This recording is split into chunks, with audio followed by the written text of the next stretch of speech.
Right next to the L tracks? Well, I just finished painting an apartment overlooking L line. I'm a house painter, you know, I was there for 3 days. What was it like? What are you talking about? Noisy? You kidding me? Well, it didn't matter. We all punching our business anyway. I lived in the second floor apartment next to an L line once.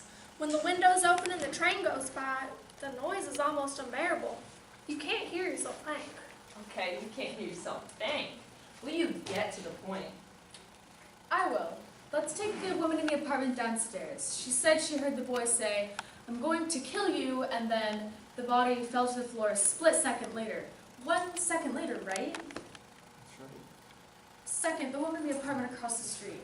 She claims she saw the stabbing through the last 2 cars of a passing elevated train. The last 2 cars, right? All right, what point are you making here?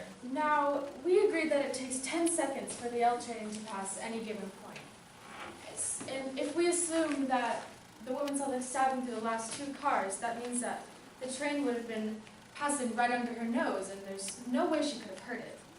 The L had been roaring by the old woman's window for a full 10 seconds before the body fell. There's no way she could have heard the boy make the statement. That's idiotic. Sure she could have heard it. Do you think so?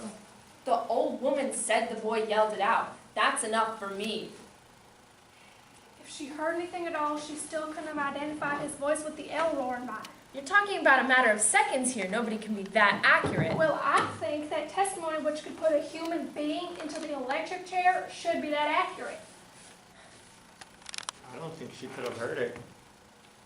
Yeah, maybe she didn't eat. I mean, with the L noise passing by. What are you people talking about? Well, it stands to reason. You're crazy. Why should she lie? What's she got to gain? Attention, maybe? You keep coming up with these bright sayings. Why don't you sell them to a newspaper? They paid $3. Hey, what are you talking to her like that for? Someone talks to an old lady like that or really get stepped on. You ought to have some respect. You say stuff like that to her again, I'm gonna knock your lights Get your out. hands off me. Go ahead. You can say anything you want. Why do you think the old lady might lie? It's just that I looked at her for a very long time, you know. Did you notice that the seam of her jacket was split under her arm? I mean, to come into court like that. This is a very old lady with a torn jacket, and she walked very slowly to the stand. She was dragging her left leg and trying to hide it because she was ashamed of it.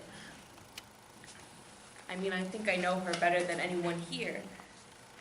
This is a quiet, frightened, insignificant old lady who's been nothing all her life. Nobody knows her. Nobody quotes her. She's never had any recognition, her name in the papers. I mean, that's a very sad thing to be nothing. A lady like that ought to be listened to, be quoted, be recognized just once. That's very important. I mean, it'd be so very hard for her to recede into the background when there's just a chance to be something. Now, wait a minute. Are you trying to tell us she lied just so that she could be important once? No, I don't think she'd really lie, but perhaps she'd make herself believe she'd heard those boys' words and recognize the boy's face. Well, that's the most fantastic story I've ever heard. How can you make up a thing like that? What do you know about it?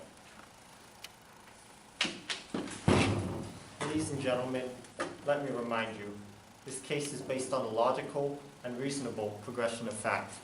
Let's keep it there. Facts may be colored by the personality of people who present them. Anyone want a cough drop? I'll take one. Say what you people like. Thanks. I still don't see how anybody can think that the boy is not guilty. Well, there's another thing I wanted to talk about first. I think we proved that the old woman couldn't have heard the boy say, "I'm going to kill you." But supposing she really did hear him say something. You didn't prove it at all. What are you talking about? But suppose she really did hear the boy say a thing like that. I mean, how many times has each of us used this phrase? Probably hundreds. I could kill you for that, darling. If you do that once more, Junior, I'm going to kill you. I mean, we say it every day. It doesn't mean we're actually going to kill somebody. Wait a minute.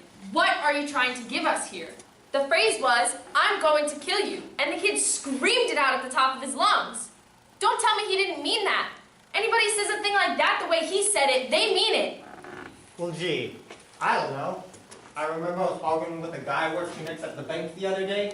He called me an idiot, so I yelled at him. Now listen, this lady's making you believe things that aren't so.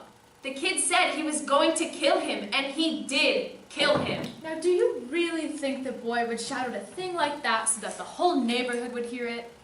I don't think so. He's much too bright for that. Right? He's a common ignorant slob. He don't even speak good English. He doesn't even speak good English. I'd like to change my vote to not guilty. Now you've got to be kidding. You heard? Are you sure? Yes. For sure. The vote is 9-3 in favor of not guilty.